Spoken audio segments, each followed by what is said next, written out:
Lo pernah nggak sih ngerasain momen kayak gini? Awalnya cuma iseng buka aplikasi saham. Niatnya cuma lihat-lihat doang. Tiba-tiba lihat satu saham. Naik terus. Hijau semua. Grup Telegram rame. Twitter rame. TikTok bahas itu. Katanya ini next multi-bagger. Dan di kepala lu cuma ada satu suara. Kayaknya ini momen gue deh. Lo masuk. Klik beli. Happy banget. Besoknya minus 3%. Biasalah, koreksi sehat. Lusa minus 7%. Ya udah, sabar, investasikan jangka panjang. Seminggu kemudian, minus 18%. Dan lo mulai buka YouTube dengan keyword, kenapa saham turun terus? Kalau lo pernah ngalamin itu, tenang, lo gak sendirian. Hampir semua pemula di dunia saham pernah nyangkut. Gua ulang ya, hampir semua pernah nyangkut. Dan yang lucu, hampir semuanya juga punya cerita yang mirip-mirip. Hari ini kita bakal bahas, kenapa sih pemula pasti pernah nyangkut saham? Apa ini karena kurang pintar? Atau karena kurang modal? Atau ada sesuatu yang lebih dalam? Santai, kita bahas pelan-pelan, kayak ngobrol di warung kopi. Oke, gue ceritain satu kisah. Sebut aja namanya Andi. Ini nama samaran ya. Andi baru mulai kerja, gaji pertama dapat 5 juta. Dia ya temennya upload profit 30% dalam 2 minggu. Andi mikir, kalau gue taruh 3 juta aja, naik 30% berarti dapat 900 ribu. Lumayan banget tuh. Akhirnya dia beli satu saham yang lagi hype. Grafiknya naik tajam, candle hijau panjang-panjang, volume gede. Andi ngerasa jenius. Hari pertama plus 2%, hari kedua plus 5%, hari ketiga minus 4%. Masih santai. Hari keempat minus 8%, hari kelima minus 12%. Mulai deg-degan. Temannya bilang, tenang bro, ini cuma koreksi wajar. Seminggu kemudian minus 20%. Andi panik. Dia nggak bisa tidur. Setiap 5 menit buka aplikasi. Akhirnya dia cut loss di minus 25%. Dan 2 minggu kemudian sahamnya naik 40%. Kalau lo ketawa, berarti lo pernah. Kalau lo nggak ketawa, mungkin lo lagi ngalamin sekarang. Kenapa ini terjadi? Bukan karena lo bodoh, tapi karena lo manusia. Dan market itu mainnya di psikologi. Ada 2 emosi besar yang ngendaliin market. Takut, serakah. Atau bahasa kerennya, fear and greed. Pemula biasanya masuk pasar karena greed. Takut ketinggalan, takut nggak ikut cuan, takut temen lebih kaya duluan. Istilah kerennya itu FOMO. Lo tahu diskon 70% di mall? Kalau lo datang pas rame-rame, antri panjang, orang rebutan, biasanya lo mikir, wah ini barang pasti bagus. Padahal bisa aja itu cuma strategi marketing. Saham juga gitu. Kalau udah naik tinggi, semua orang baru sadar. Semua orang baru ngomongin. Semua orang baru mau beli. Dan justru di situ risiko paling gede. Ini adalah pola klasik investor atau trader pemula. Biasanya kayak gini. Pertama, beli karena rekomendasi orang. Kedua, nggak tahu kenapa beli. Ketiga, nggak tahu kapan harus jual. Keempat, panik ketika merah. Akhirnya, cut loss di bawah. Setelah itu, sahamnya naik lagi. Dan lo trauma. Jadi, siklus ini bisa berulang. Lo tahu analogi gorengan? Kalau abang gorengan baru datang, minyak masih panas dan gorengan masih kosong, pembeli masih sepi. Tapi pas udah mulai ramai, orang antre, lo jadi pengen beli juga. Padahal bisa jadi gorengannya udah dingin.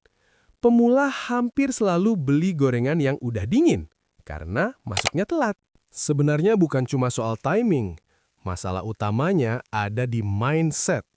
Banyak orang masuk saham dengan mindset, gue mau cepat kaya. Padahal, saham itu bukan mesin ATM. Kalau mindset lo mau cepat, lo akan gak sabaran, gampang pindah-pindah saham, gampang percaya rumor, gampang panik, dan market bakal hajar lo dengan cara yang gak enak. Mulai dari minus, nyangkut, bahkan frustrasi. Market itu kayak gym. Kalau lo baru pertama datang dan langsung angkat beban 100 kg, ya jelas ketimpa. Bukan karena gymnya jahat, tapi karena lo belum siap. Kenapa pemula hampir pasti nyangkut? Karena nyangkut itu bagian dari proses belajar. Serius, coba lo tanya atau tonton podcast trader atau investor yang udah lama. Hampir semuanya pernah nyangkut 30%, nyangkut 50%, bahkan ada yang 80%. Bedanya, mereka belajar dari situ. Pemula yang gagal biasanya bukan yang rugi, tapi yang nggak mau belajar.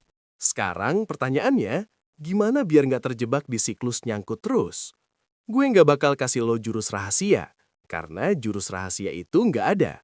Tapi ada beberapa cara berpikir yang bisa lo ubah. Pertama, ubah tujuan lo. Kalau tujuan lo cepet kaya, lo bakal kecewa. Coba ubah jadi, gue mau jadi investor yang lebih baik tiap tahun. Fokus ke proses, bukan hasil instan. Kedua, jangan all in karena emosi. Jangan pernah taruh uang yang lo nggak siap kehilangan.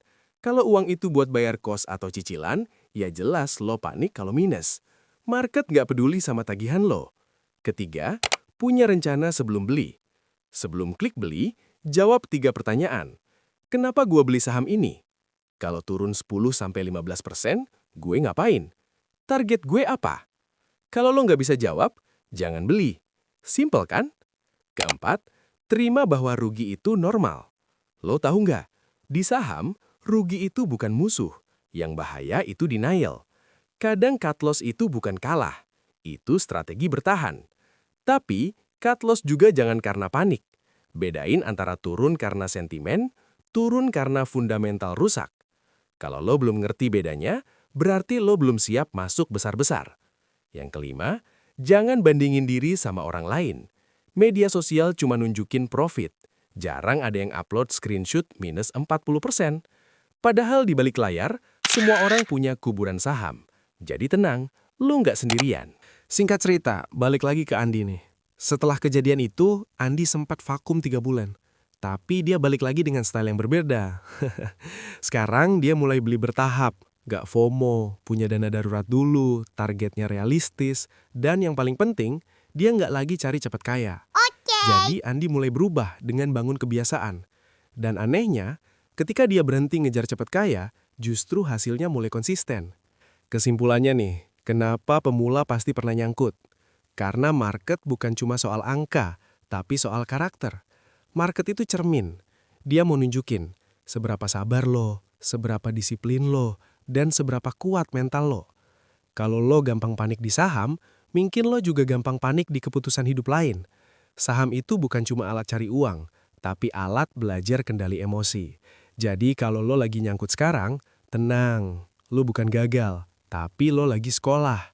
Pertanyaannya cuma satu, lo mau belajar atau nyerah? Karena semua investor hebat yang lo lihat sekarang pernah ada di posisi lo. Nyangkut, kesel, ngerasa bodoh. Tapi mereka nggak berhenti. Kalau lo relate sama cerita ini, coba tulis di komentar. Gue pernah nyangkut, tapi gue belajar. Dan kalau lo mau konten kayak gini lagi, jangan lupa subscribe. Kita belajar bareng, pelan-pelan, konsisten.